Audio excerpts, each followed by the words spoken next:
សួស្តីប្រិយមិត្តទាំងអស់គ្នាបាទខ្ញុំគឺជា YouTuber ថ្មីម្នាក់ទើបតែរៀនបង្កើត YouTube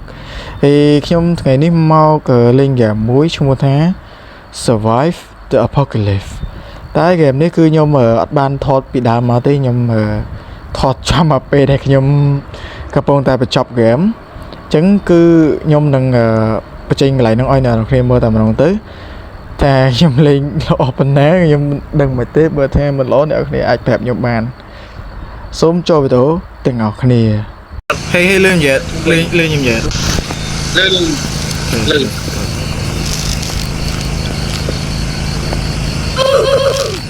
មិនដល់ហើយទេតែយើងឲ្យចាំឲ្យអស់ម៉ោងនោះយើងនិយាយយើងបញ្ចប់ហ្គេមហ្នឹងនៅ100ថ្ងៃជាងទៅដោយសារតែឥឡូវរងចាំអាកន្លែង escape មកសិនវាអត់តន់មកចាំតិចសិនពីមកឡើយ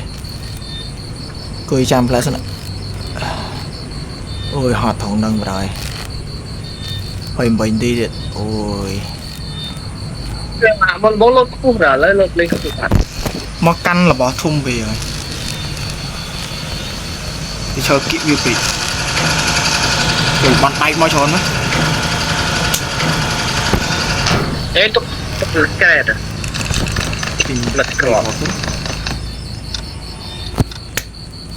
មកដល់មកហើយអាដុកចាហ្នឹងគាត់ផ្លេគេដុកទ័រណាអត់ទេអាគ្រប់ shell អា cell ណាអាហ្នឹងគាត់សកាន់អូខេ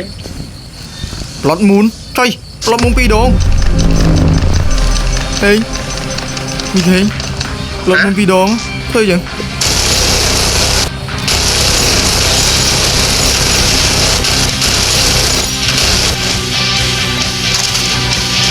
អូម៉ាយើងធ្វើយ៉ាងម៉េចឲ្យបាននៅបាន4នាទីទៅ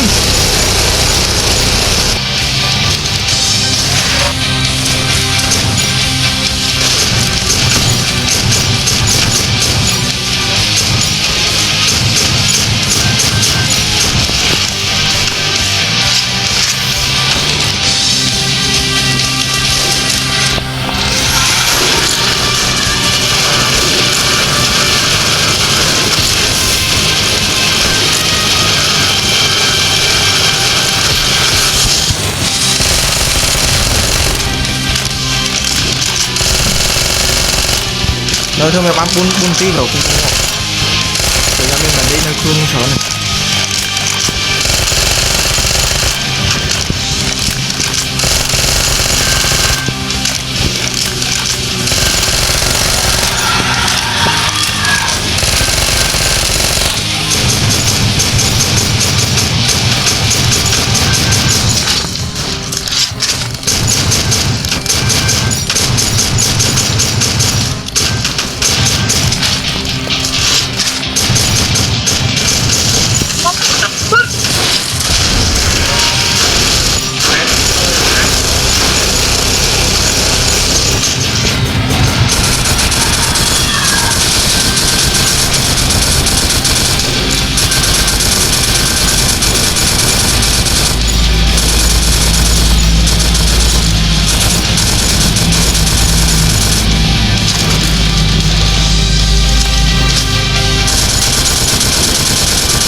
អូយច្រើនណាស់ទេខ្ញុំពុំជួយមក có mấy ngộp đỏ to ba rồi nè Có đấy.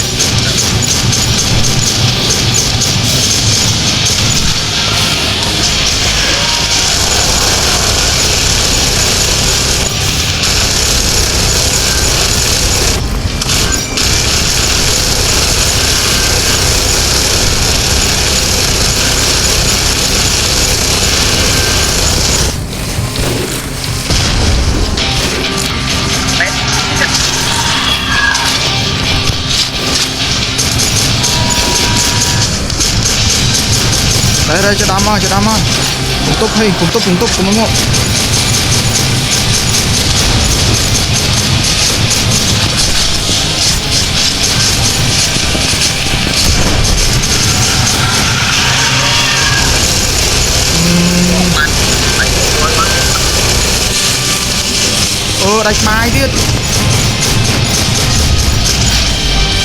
đánh mai tiết rồi ok ba វាទៅអូខ្ញុំនឹងបញ្ចប់ត្រឹមនេះដោយសារតែខ្ញុំលេងមិនកើតខ្ញុំលេងចាញ់គេខ្ញុំលេងមិនឈ្នះទេគឺហ្គេមហ្នឹងយ៉ាងពិបាកតិចដែរដោយសារតែទី1គឺហ្គេមហ្នឹងសំប៊ីពេលដែលវាកាន់តែ spawn វា spawn មិនម្ដងតិចទេគឺវា spawn ម្ដងច្រើនមែនតើគឺវា spawn នៅកន្លែងមុន plot moon អញ្ចឹងណា plot moon គឺវាម្ដង2ជាង3ជាងឡើងហើយវាចង់បញ្ចប់ហ្នឹងដែលយើងថាដល់100ថ្ងៃយើងត្រូវហោះទៅផ្ទះវិញអញ្ចឹងណាដើម្បីរកកន្លែងសុវត្ថិភាពគឺវាឲ្យយើងហ្នឹងនៅកុំឲ្យងាប់រយៈពេល4នាទីបើយើងងាប់ហើយគឺចាញ់យកតែម្ដងគឺខ្ញុំងាប់នៅចំនៅ45នាទីទៀតគឺឈ្នះ45វិនាទីទៀតឈ្នះហើយតែនៅតែចាញ់ឥឡូវសូមលាសិនហើយអ្នកនរគ្នាជួបគ្នានៅវីដេអូក្រោយ